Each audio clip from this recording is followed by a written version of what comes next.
कर्म करे किस्मत बने, जीवन का यह मर्म, प्राणी तेरे हाथ में, तेरा अपना कर्म, तेरा अपना।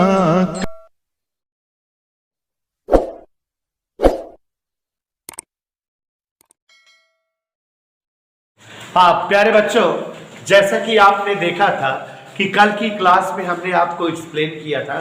कल के क्लास की वीडियो भी आप लोग एक आध बार देख लीजिएगा, खूब मस्त समझ में आ जाएगा, याद हो जाएगा। कल की क्लास में हम लोगों ने देखा था वस्तुओं द्वारा तय संपूर्ण पथ की लंबाई दूरी कहलाती है, जो कि एक अदिश राशि है जिसका मान न तो ऋण होता है न ही शून्य, और गतिमान वस्तु के दौरान गति के प्रारंभिक और अंतिम स्थितियों के मध्य की न्यूनतम दूरी विस्थापन कहलाती है, जो एक सदिश राशि है और जिसका मान जो है शून्य और ऋण भी हो सकता है। फिर उसके बाद बच्चों हमने आपको समझाया था, अगर याद करो, एकांक समय में चली गई दूरी चाल कहलाती है और एकांक समय में तय विस्थापन वेग कहलाता है।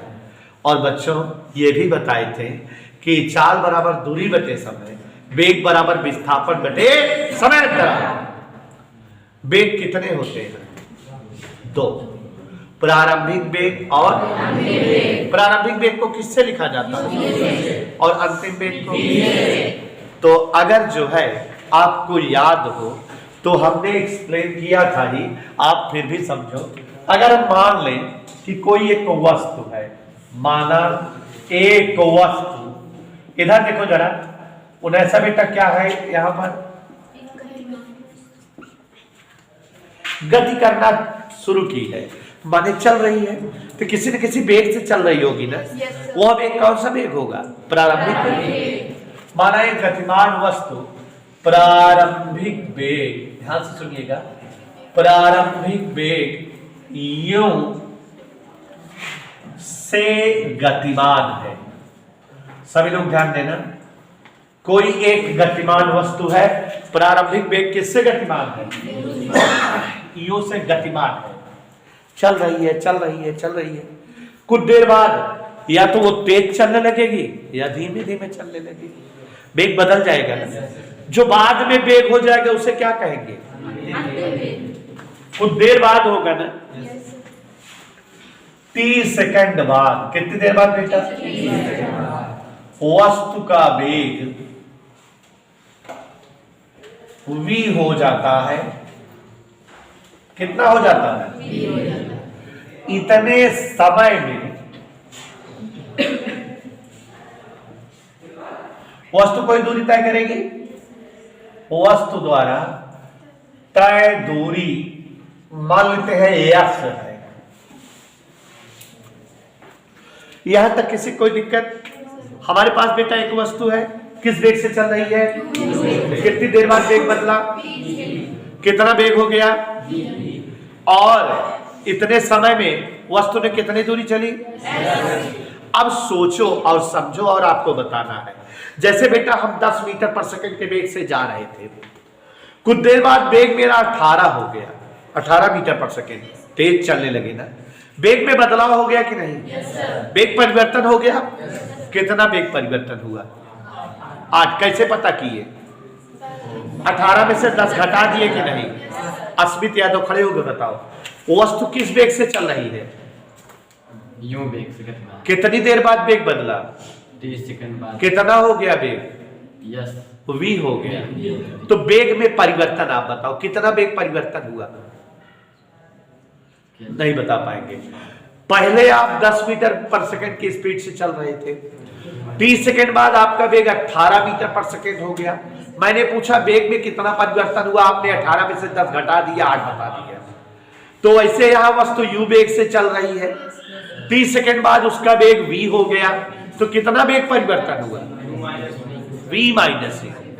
बाद के वेग से पहले वाला वेग घटा देंगे तो बच्चों वस्तु किस वेग से गतिमान है? कितनी देर बाद वेग बदला? कितना वेग बदला? v minus you. पक्का? इसलिए वस्तु में वेग परिवर्तन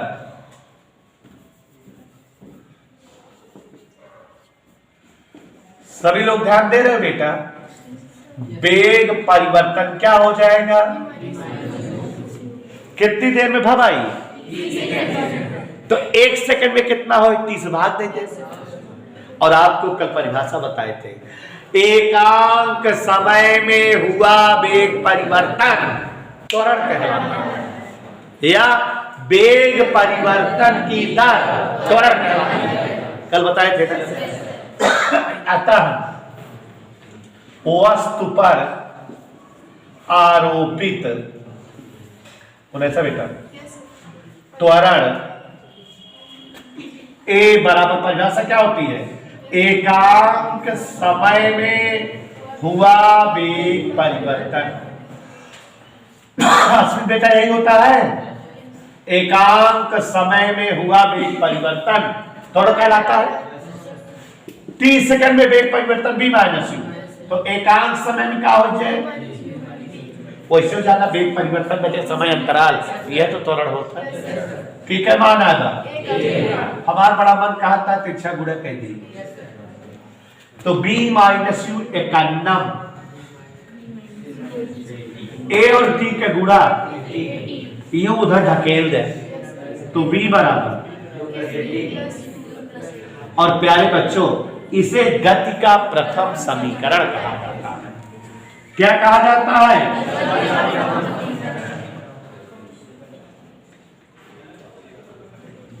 गति का प्रथम समीकरण। इधर ओके? किसी कोई दिक्कत? तो अगर गति का प्रथम समीकरण डेरिवेशन करने कहे तो आप डिराइव कर लोगे इस तरह से। कठिन तो नहीं है बेटा? पक्का? सबको समझ में आया?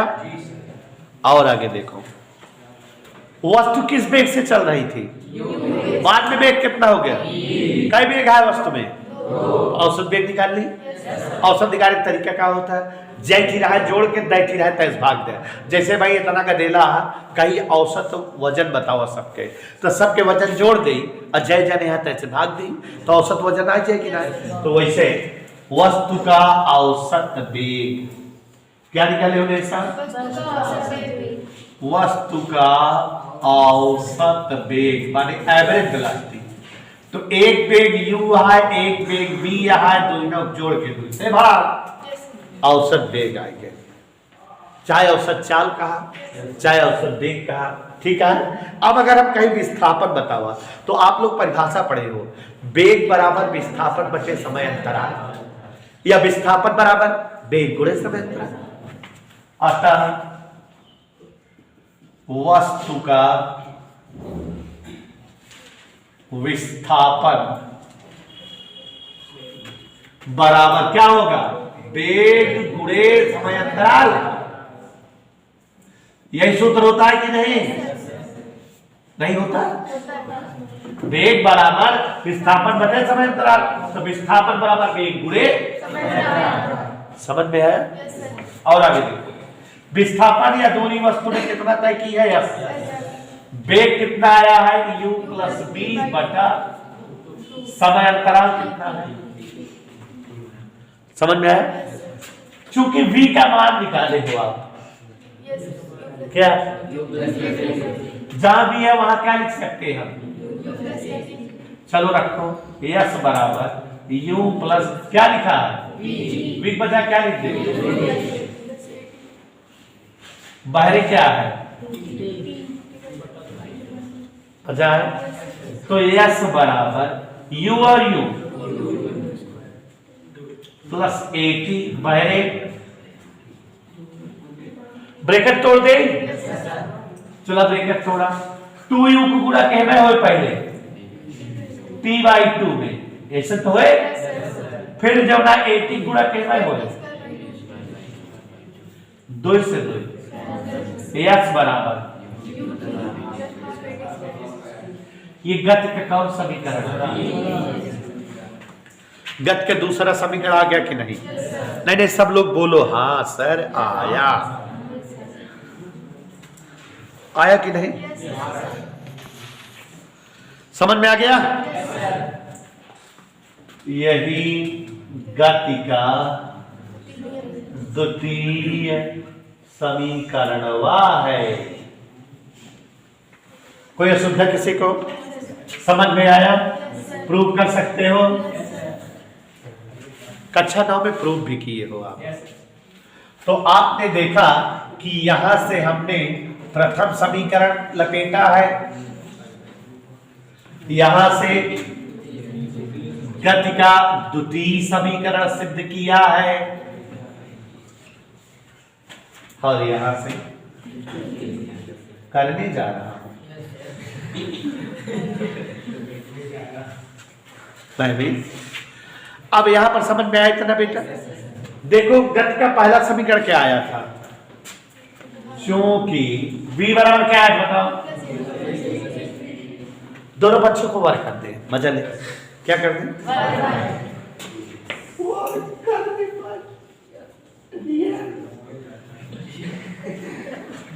दोनों बच्चों का वर्क कर दे। चले तो v स्क्वायर बराबर u प्लस AP। मजो आया?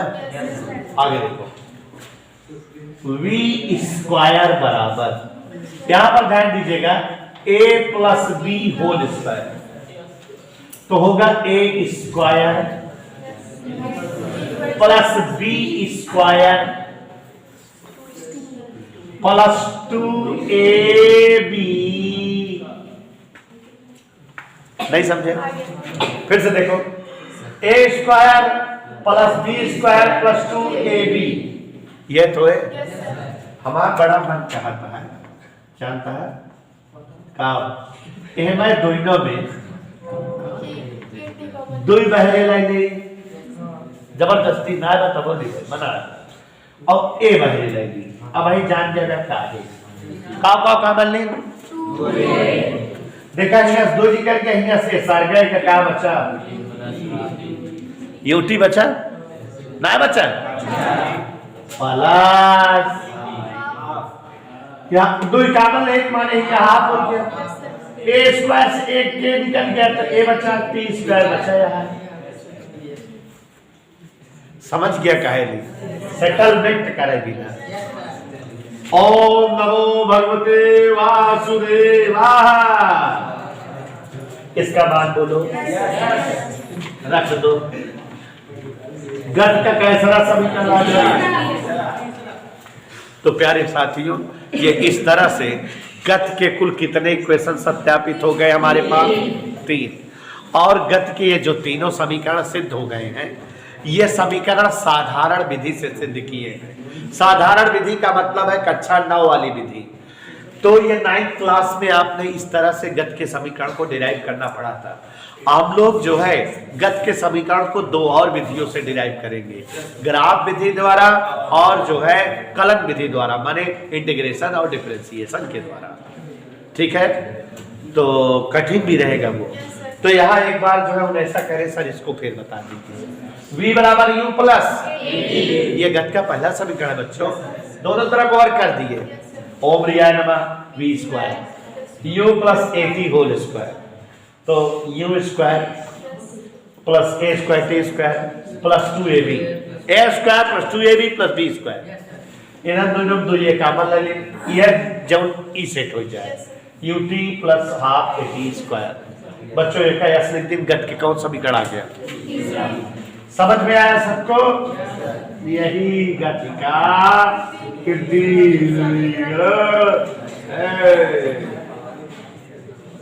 तो प्यारे बच्चों जल्दी से नोट करो।